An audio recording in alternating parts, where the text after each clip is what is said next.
एक धेनुकासुर नाम का एक असुर रहता है वृंदावन में। ये धेनुकासुर जो है ये गधे के रूप में था। भगवान को जब ये बात पता चली, ग्वाल बालों ने आकर के कही, बोले लाला एक धेनुकासुर नाम का एक दैत्य रहता है, वो अपने बगीचे में खेलने नहीं जाता, उसके बगीचे के आसपास यदि कोई पहुंच जाए तो वो मारने आ जाता है, तू वाको वध कर दे। लेकिन ठाकुर जी के मन में कोई और लीला चल रही है। लाल जी कह रहे हैं धेनुकासुर का वध मेरे हाथों होना जरूरी नहीं है, मेरे हाथों यमुना को अपवित्र करने वाला विशैला जो नाग है कालिया, उसका वध होना बहुत जरूरी है। और कालिया के वध के लिए दाऊ दादा का हमारे साथ में वन ना जाना बहुत जरूरी है। क्यों? बोले बलराम जी कौन है? शेषावतार, शेष नाग ही तो हैं। और बोले नाग के सामने दूसरे नाग को मारेंगे, उसको देखने में अच्छा थोड़ी लगेगा। वो कितने भी हमारे बड़े भैया हों, लेकिन अपनी जात का पक्ष तो लेंगे, अपनी प्रजाति का पक्ष तो लेंगे। ऐसी कोई लीला की जाए कि दाऊ दादा हमारे साथ एक दिन वन जाने से चूके और हम कालिया नाग को मारे। अच्छा ठाकुर जी ये लीला क्यों कर रहे हैं? बहुत ध्यान से सुनना। बदला लेना चाह रहे हैं बलराम जी से। बड़े भैया और छोटे भैया, दो भाई जिस घर में होते हैं उनको पता होगा, बड़ा भैया हमेशा कहा करे छोटे भैया को चिढ़ाते ही रहे। और ठाकुर जी को बहुत चिढ़ाते हैं दाऊ दादा, इतना चिढ़ाते हैं, इतना चिढ़ाते हैं, सूरदास जी ने तो एक पद लिख दिया। ठाकुर जी ने समस्त बाल बालों से कहा भैया देखो धेनुकासुर का वध हम नहीं करेंगे, यदि धेनुकासुर को मरवानो है तो दाऊ दादा से कहो, हम अकेले थोड़े ही हैं बलवान, दाऊ दादा भी तो बलवान है। सब ग्वाल बाल दौड़े दौड़े दाऊ दादा के पास गए, बोले दाऊ दादा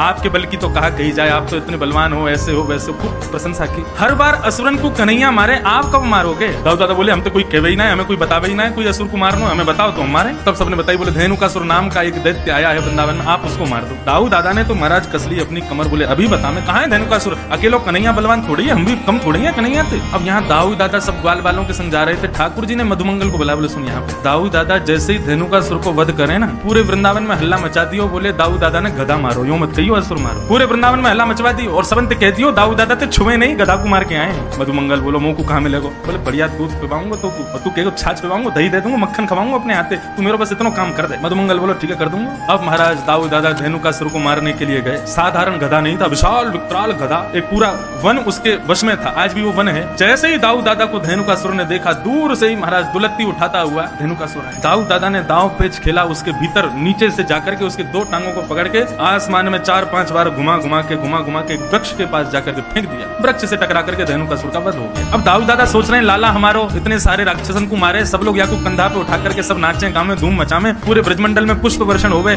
गोपी अटारीन ते फूल बरसा में सब स्वागत करें लाला को, आज वैसे ही स्वागत मेरो हो गए। श्रीदामा आदि सब सखाओं से ठाकुर जी ने कही तुम लोग खूब जय जयकार करते हैं इनकी, और मधुमंगल से कही तू पहले भाज के सबन को बता दियो गधा कुमार के आ रहे हैं।